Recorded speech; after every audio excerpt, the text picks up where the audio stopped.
Hi,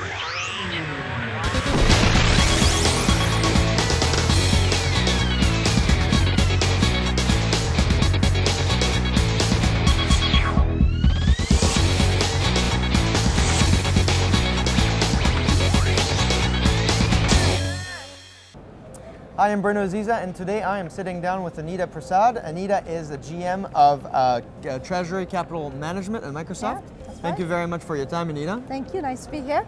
So you have 20 years of experience in the space. You've got wide responsibility as at Microsoft. You worry about capital structure and worldwide cash management. A big area that we talk about in your line of work is risk. Do you want to tell us how you think about risk and how it helps Microsoft?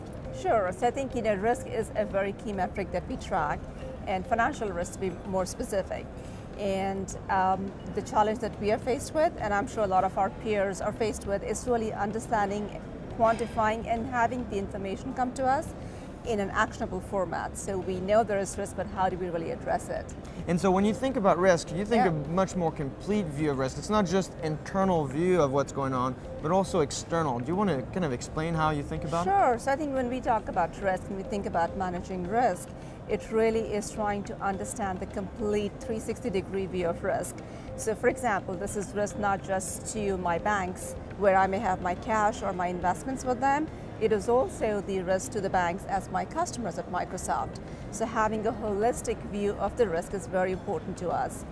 And that is where we've been able to leverage data sources coming from within Microsoft, where we are tracking various measures of risk, and also sources like Bloomberg, Reuters, and other country risk metrics that we can consolidate and really get the data into a format where it's providing us actionable information. So what I'm hearing here is what's important in risk is first having a complete view of risk, understanding what risk comes from or what the risk you're creating yourself, maybe in the relationship with others. And then secondly, identifying the data sources internally and externally that are necessary for you to work on that risk.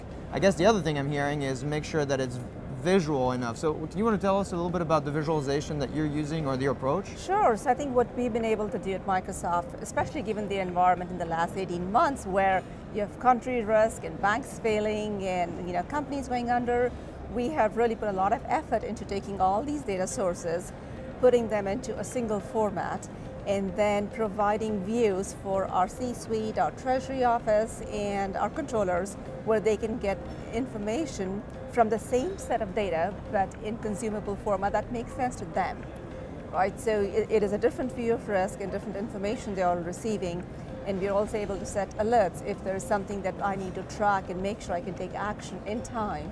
That's what we've been able to do, and we're looking at, for example, four-dimensional charts or graphics.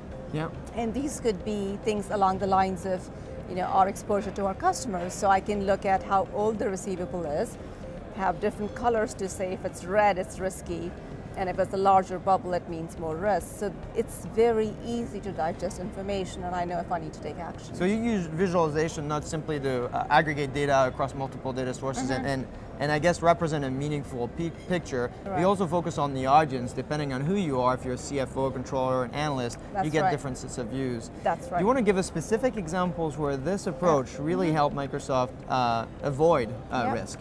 I think two great ones that I can think of. The first one is country risk. So we all know, there is a lot of risk in different sovereigns, and especially in the Eurozone. So we had the whole situation with the PIGS country.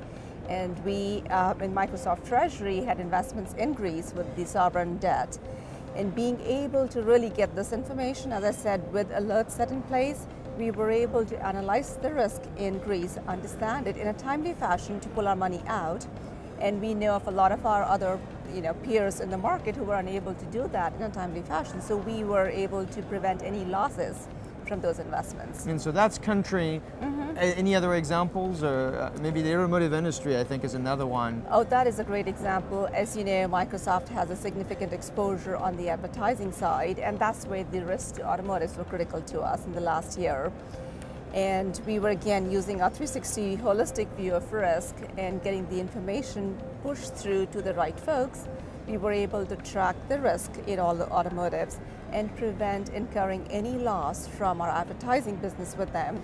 And when we look at our peers, we know they did lose a significant amount. So again, the I can't emphasize enough the need to have not just a complete view of risk, but to really have it coming to me in the form that I can take action on it in a very easy and quick manner. That sounds to be really the key message here. So if we were to kind of close this interview, what are the top 3 things that CFOs and controllers should remember on analytics and business intelligence? I would say, I think the 3 key things are to have a complete view of risk, so from every aspect of it, and then really make sure that the information on that risk, you have various data sources, but it's not just numbers. We can only consume so many numbers at any given moment. So really having actionable graphical presentation that speaks to you is very important. And the third one is being able to set alerts. So I'm not having to look at this every single day and say, did something go wrong today?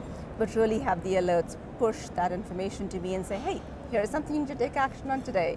And I think those 3 are very critical. I really like this last one because I think often we think about analytics and business intelligence, something you have to go out and monitor on a daily basis, but we got to remember exception reporting and alerts to make sure that you're on top of the information as it comes up. That's right. We're all very busy individuals and there's only so much time in the day, so if I can have that push to me, it makes it that much easier to take action. Thank you very much, Anita. Thank you. Thank you. Until next time, I'm Bruno Ziza.